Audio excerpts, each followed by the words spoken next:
I was 72 years old when my son sent me 7 words that quietly closed a door I had spent my entire life holding open. No fight, no warning, just a polite little message asking for space. I had only checked on him. One sentence, something I had done 10,000 times before. 2 minutes later, his wife made a mistake she didn't know she made. One screenshot. Gone in seconds, but I read it. The message wasn't long, 4 words, but those 4 words told me exactly how they talked about me when they thought I wasn't listening. And what hurt wasn't the words themselves. What hurt was realizing how long that conversation had probably been happening. I sat in my kitchen reading that screen, and something in me went very still. Not angry, not crying, still, because in that same moment, I started remembering things.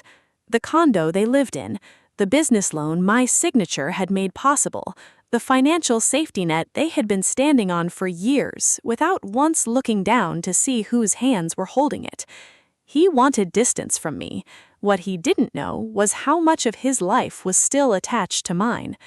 Drop a single word in the comments right now if you've ever done something for someone who made you feel like a burden for simply existing near them. I want to know I'm not the only one. And if you want to know what those 4 words were and what I did next, stay with me.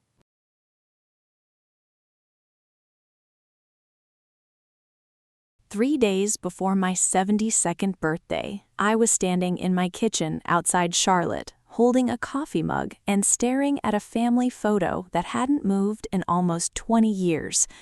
In that picture, my son was maybe 9 years old, and he was looking at me like I was the most important thing in the world.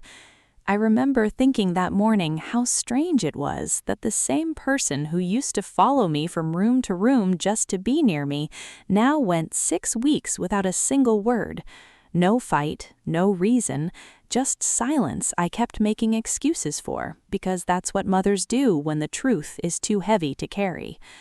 I picked up my phone and sent him one sentence, nothing dramatic, just a mother reaching toward her child, the way mothers do without thinking. His response came back in under 5 minutes, polite enough that a stranger wouldn't see anything wrong, cold enough that I read it 3 times, hoping to find something warmer underneath. They needed space. Please don't take it personally. I set my phone down. Then a notification appeared. A screenshot forwarded to the wrong number and deleted almost immediately. Almost. She had written 7 words underneath my message to my son. 7 words that weren't cruel the way that makes people gasp. They were cruel the way that tells you a conversation has been going on for a very long time and you were never supposed to find out. She wrote, "She always does this when she wants attention." I put my phone face down on the counter and stood completely still, not crying, not angry, still, because something was rearranging itself inside me very quietly. I wasn't being loved less recently. I had been seen differently for years. I just hadn't let myself know it.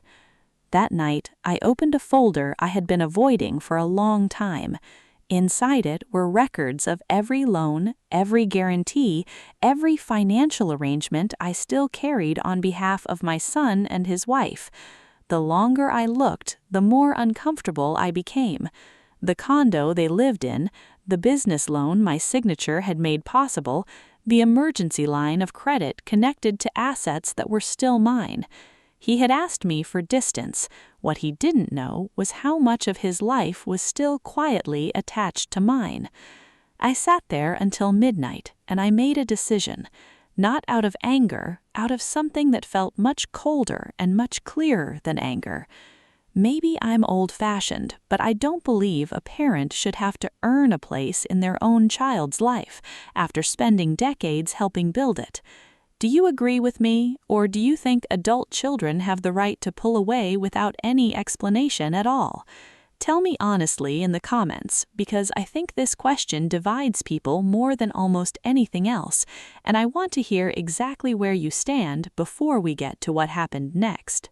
23 days after the paperwork was finalized, my phone rang at 8 in the morning. I knew before I answered, not because I had planned for this moment, but because I had lived with this person for long enough to recognize the rhythm of a call that was about something he needed. He started casual, too casual, asked how I was doing in the way people ask when they don't actually want the answer. I told him I was fine. There was a pause, and then the real reason arrived. "Mom, did you change something with the bank?" Not a question the way someone asks when they already know the answer and are hoping you'll give them a different one. I said yes, just that, one word. The silence on his end lasted long enough that I counted it. Then his voice changed. "You withdrew the guarantee without even telling me?" I said, "You asked for space, so I respected it." He went quiet again, and I could feel him deciding which direction to take the conversation. He chose the one I expected. "Mom, why would you do this?" And that was the moment I had been waiting for, without knowing I had been waiting for it. I asked him one question. "Why did your wife tell you I only reach out when I want attention?" The silence that followed that question was different from the other silences. It had a texture to it. I could hear him understanding that I had seen something I wasn't supposed to see, and I could hear him trying to calculate how much I knew and how long I had known it. He said, "Mom, that's not—" I didn't let him finish. I told him I wanted him to think about the last 5 times he had called me. Not texted, called. He started to say my name again, and I just kept going. Business loan question, tax concern, refinancing, investment advice, emergency credit line. I paused. Not one call because you missed me. He was quiet for a long time, and then he said something I wasn't fully prepared for. He said, "Mom, every single conversation with you eventually becomes about guilt." And something about the way he said it made me stop. Because he wasn't entirely wrong. I had spent years swallowing things quietly and then letting them out sideways. I had confused helping with loving, and when the love felt one-sided, I had used the helping as a way to keep score without admitting I was keeping score. I sat with that for a moment. Then he said something that took that moment away. He said, "So what is this? You're punishing me now?" I told him no. I told him I was finally treating him like the independent adult he had told me he wanted to be. He didn't respond, so I finished it. I said, "The difference is, I believed you." He hung up. I sat in my kitchen, and the house was so quiet I could hear the refrigerator running. I didn't feel victorious. I didn't feel relieved. I felt something closer to grief. The kind that comes not from losing someone, but from finally admitting to yourself how long they had already been gone. Here is what I want to ask you, and I want you to really sit with this before you answer. Was what I did an act of self-respect, or was it an act of punishment dressed up as self-respect? Because I have asked myself that question more than I can count, and I still don't have a clean answer. Tell me what you think in the comments.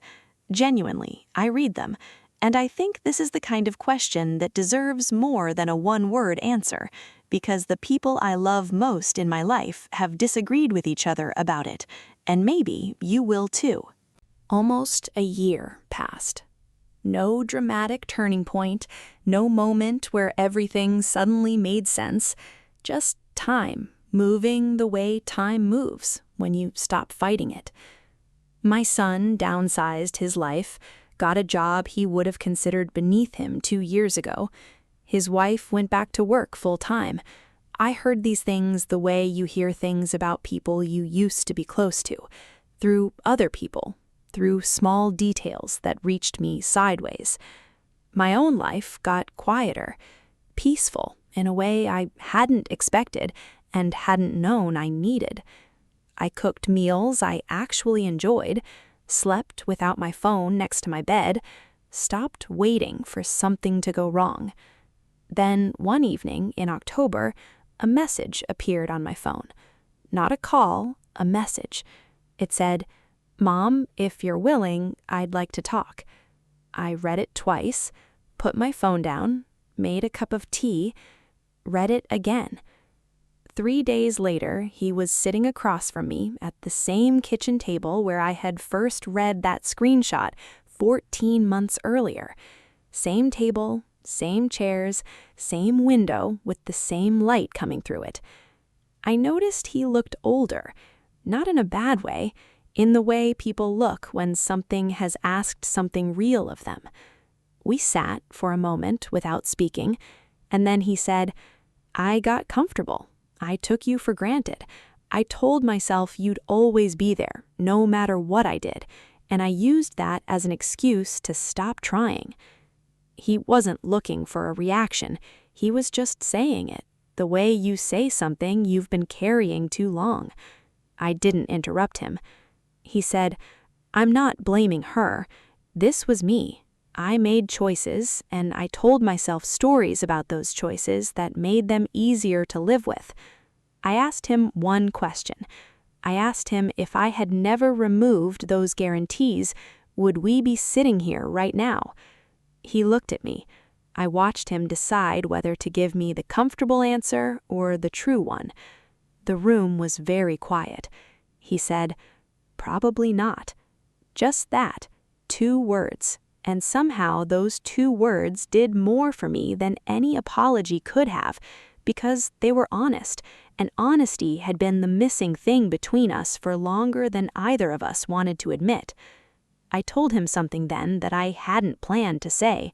I told him I had helped so much and for so long that I had stopped noticing when the helping had become the only thing still connecting us, that I had confused being needed with being loved, and when those 2 things stopped feeling the same, I hadn't known how to say it, so I had just kept giving and quietly kept score, and that wasn't fair either.